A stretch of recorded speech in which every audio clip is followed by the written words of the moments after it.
Hi everyone, welcome back to our Python 2D game development course. Carol from Camp 180 and we are on lesson 15. We will be diving deeper into functions, specifically how to return values from functions and the concept of variable scope. By the end of this lesson, you'll understand how to get data out of functions and how Python treats local and global variables. This will allow you to write more reusable, cleaner and bug-free code in your games. As always, if you want a step-by-step guide for today's lesson, check out our Gumroad page at camp180.gumroad.com.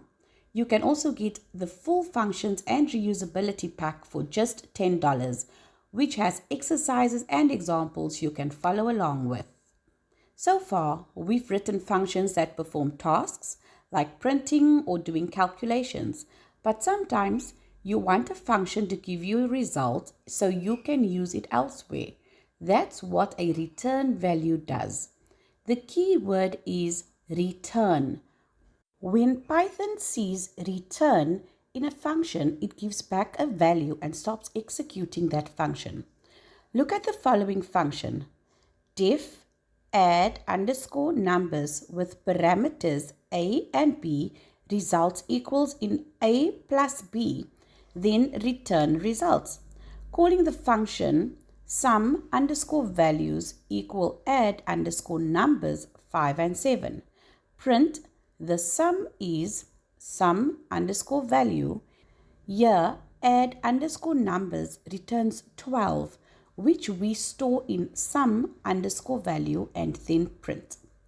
You can reuse the functions in multiple places without rewriting code. You can also store results in variables and use them in calculations or decisions later. However, if a function doesn't have a return statement, it returns none by default. Try the following. Def greet name print hello name, then call the function by typing results equals greet Carol print result. Since the function does not have a return statement, the print result statement outputs none. Next, we look at variable scope. A variable's scope determines where it can be accessed. Local variables exist inside a function and can't be used outside of it, while global variables are defined outside any function and can be accessed anywhere in your code. Here is a quick example for you to follow. Score equals 2. Since this exists outside a function, score is a global variable.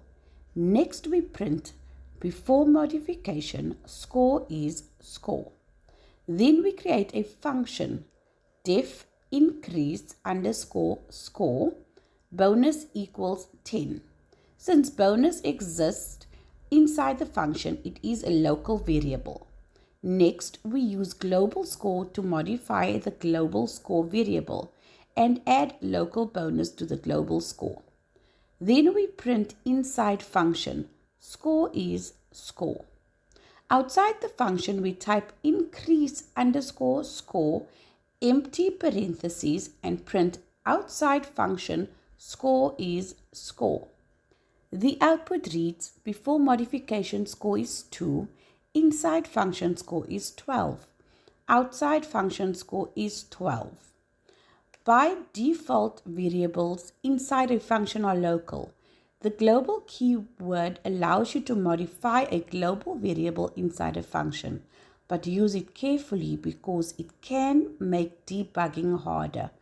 It is best practice to use return instead. Here's your homework for this lesson. Exercise 1. Write a function calculate underscore area with parameters width and height that returns the area of a rectangle. Exercise 2. Create a function called update underscore health with parameters health and damage that reduces the health by damage and returns the new updated health. Exercise 3. Experiment with local and global variables. Define a global score, modify it in a function using global, and try to create a local variable and access it outside the function. Observe the error. In the next lesson, we'll be moving on to list in Python, an essential topic for handling multiple items like a player's inventory, enemy positions, or score in your games. List will make your game code even more powerful and flexible. Thank you for learning with me, and see you in lesson 16.